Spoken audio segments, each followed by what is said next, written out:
मंच पर उपस्थित भारतीय जनता पार्टी के प्रदेश अध्यक्ष श्रीमान रैना जी, उनके नेतृत्व में बैठे हुए सारे भारतीय जनता पार्टी के वरिष्ठ नेतागण, हमारे चुनाव प्रभारीगण और आज 2024 जम्मू कश्मीर चुनाव के भारतीय जनता पार्टी के संकल्प पत्र के विमोचन के समय उपस्थित सभी पत्रकार, छायाकार, बंधु भगिनीगण, आप सभी का भारतीय जनता पार्टी की इस प्रेस वार्ता में मैं स्वागत करता हूं। मित्रों, जैसा आप सभी जानते हैं, आजादी के समय से हमारी पार्टी के लिए जम्मू कश्मीर का ये भूभाग बहुत महत्वपूर्ण रहा है और आजादी के समय से ही हमने इस भूभाग को हमेशा भारत के साथ जोड़े रखने के लिए बहुत प्रयास किए। पंडित प्रेमनाथ डोगरा के आंदोलन से लेकर श्यामा प्रसाद मुखर्जी की शहादत तक ये पूरा संघर्ष पहले भारतीय जनसंघ और फिर भारतीय जनता पार्टी ने आगे बढ़ाया, क्योंकि हमारी पार्टी मानती है कि जम्मू कश्मीर हमेशा से भारत का हिस्सा है और रहेगा, इसमें कभी कोई संशय नहीं रहा। मगर कई साल हो गए, 2014 तक जम्मू कश्मीर पर हमेशा अलगाववाद की परछाई रही, आतंकवाद की परछाई रही। अलग अलग स्टेट और non state actor Jammu Kashmir को अस्थिर करते रहे और सभी सरकारों ने एक प्रकार से अपीसमेंट की पॉलिसी से जम्मू कश्मीर को डील किया।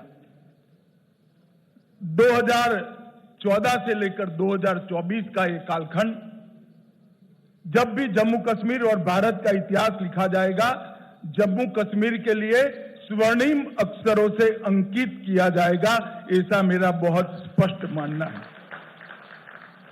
ये 10 साल जम्मू कश्मीर के लिए शांति और विकास के 10 साल रहे हैं, सुशासन के 10 साल रहे हैं। ये 10 साल में मैक्सिमम टेररिज्म की जगह मैक्सिमम टूरिज्म पर शिफ्ट हुआ है। ये 10 साल सुख और समृद्धि का रास्ता प्रशस्त करने वाले रहे हैं और ये 10 साल जम्मू कश्मीर के मूल बासिंदों की संस्कृति को ताकत देने वाले ये 10 साल रहे हैं। एक जमाने में धारा 370 की परछाई में यहां पर अलगाववादियों की मांगे, हुर्रियत जैसे संगठन और हुर्रियत जैसे संगठनों के नतमस्तक होती हुई सरकारें हमने देखी थी। ये 10 साल के अंदर आज धारा 370 और 35A पास्ट बन गया है, वो हमारे संविधान का हिस्सा नहीं है। इसका पूरे भारत और जम्मू कश्मीर की जनता को आनंद है। यहां जो शांति, विकास और सामाजिक न्याय जमीन पर उतरने का काम हुआ है, इसका मूल कारण नरेंद्र मोदी जी का एक ऐतिहासिक फैसला 5 अगस्त 2019 को धारा 370 को समाप्त करने का। बड़ी दुख की बात है, विगत दिनों में एनसी का एजेंडा मैंने पढ़ा है और एनसी के एजेंडे को कांग्रेस का मौन समर्थन भी मैंने देखा है। मगर मैं आज आप सभी पत्रकार भाइयों के माध्यम से पूरे देश को स्पष्ट कर देना चाहता हूं, धारा 370 इतिहास बन चुकी है, वो कभी लौटकर नहीं आने सकती, हम आने भी नहीं, क्योंकि धारा 370 ही वो कड़ी थी जो कश्मीर के अंदर युवाओं को हाथ में हथियार और पत्थर पकड़ाती थी। अलगाववाद की विचारधारा ही युवाओं को विकास की जगह आतंकवाद के रास्ते पर शिफ्ट करती थी और आज मोदी जी के नेतृत्व में ढेर सारे काम हुए हैं। मित्रों, मैं चुनाव घोषणा पत्र पर आने से पहले कुछ चीजें जरूर कहना चाहता हूं। जम्मू कश्मीर में सबसे बड़ी जरूरियात थी शिक्षा की। लगभग ये 10 साल में 59 कॉलेजों को मान्यता मिली है। 30 कश्मीर डिवीजन में और जम्मू डिवीजन में 29, 16,000 छात्रों की प्रवेश क्षमता जोड़ी गई है। न्यू एजुकेशन पॉलिसी के तहत आओ स्कूल चले अभियान हमने आगे दिखाया है, बढ़ाया है। 45 अटल टिंकरिंग लैब स्थापित किए हैं और 6,000 करोड़ की लागत से 2 एम्स, एक विजयपुर में, एक अवंतीपुरा में, IIT, IIM, नीट, यूनानी अस्पताल, कई सारे भवन और संस्थान उच्च शिक्षा के लिए यहां खोले हैं। 70 साल तक देखा जाता था कि जम्मू कश्मीर के बच्चे यहां पढ़ाई लिखाई नहीं हो सकती थी, यहां से देश भर में पढ़ने जाते थे। आज देश भर के बच्चे जम्मू कश्मीर में पढ़ने के लिए आ रहे हैं और एक अच्छा संदेश लेकर देश में जा रहे हैं। रेवेन्यू डेफिसिट वाले स्टेट के अंदर जल विद्युत बड़ा विकास का मार्ग प्रशस्त करने वाला था। लगभग 22,500 करोड़ की लागत से विभिन्न हाइड्रो प्रोजेक्ट का निर्माण हमने किया है। लगभग 1,000 मेगावाट पाकलदुल, इसके साथ शाहपुर कंडी बांध सिंचाई, रतले हाइड्रो योजना, क्रार हाइड्रो योजना, कीरू हाइड्रो योजना, ढेर सारे बिजली उत्पादन के जल विद्युत के संयंत्र यहां स्थापित किए गए हैं और आने वाले दिनों में ये काम पूर्ण होते ही वो जम्मू कश्मीर को सरप्लस बजट देने वाला स्टेट बनाएंगे। ऐसा पूर्ण आयोजन नरेंद्र मोदी जी के नेतृत्व में किया है। कई सारे बिजली के वितरण के भी काम हुए हैं।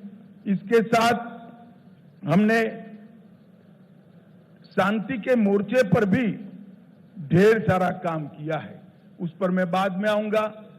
पहले सामाजिक सद्भाव और समरसता पर भी बात रखना चाहता हूं। धारा 370 के कारण यहां रिजर्वेशन संभव नहीं हो पाता था, महिलाओं को अन्याय होता था, दलित भाइयों को अन्याय होता था, ट्राइबल्स को अन्याय होता था। भारतीय जनता पार्टी की नरेंद्र मोदी सरकार ने यहां आरक्षण को जमीन पर उतारने का काम किया है। आज SC वर्ग का भी आरक्षण हुआ है। आर्थिक रूप से कमजोर वर्ग का 10% आरक्षण हुआ है। OBC का आरक्षण बढ़ाया गया है।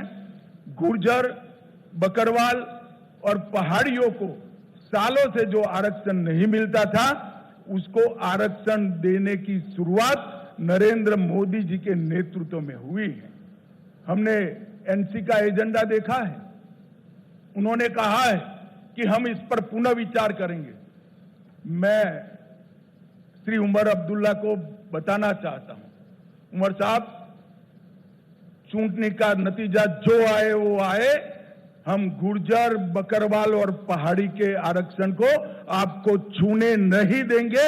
ये बात आप याद रखें। ये भारतीय जनता पार्टी का संकल्प है। भाई और बहनों, ग्रास रूट डेमोक्रेसी, पहले डेमोक्रेसी 3 परिवारों में सीमित होकर रह गई थी। ना पंचायत चुनाव होते थे, ना तहसील पंचायतें बनती थी, ना जिला पंचायतें होती थी। भारतीय जनता पार्टी की सरकार ने ग्राम पंचायत, तहसील पंचायत, जिला पंचायत और म्यूनिसिपैलिटी के चुनाव कर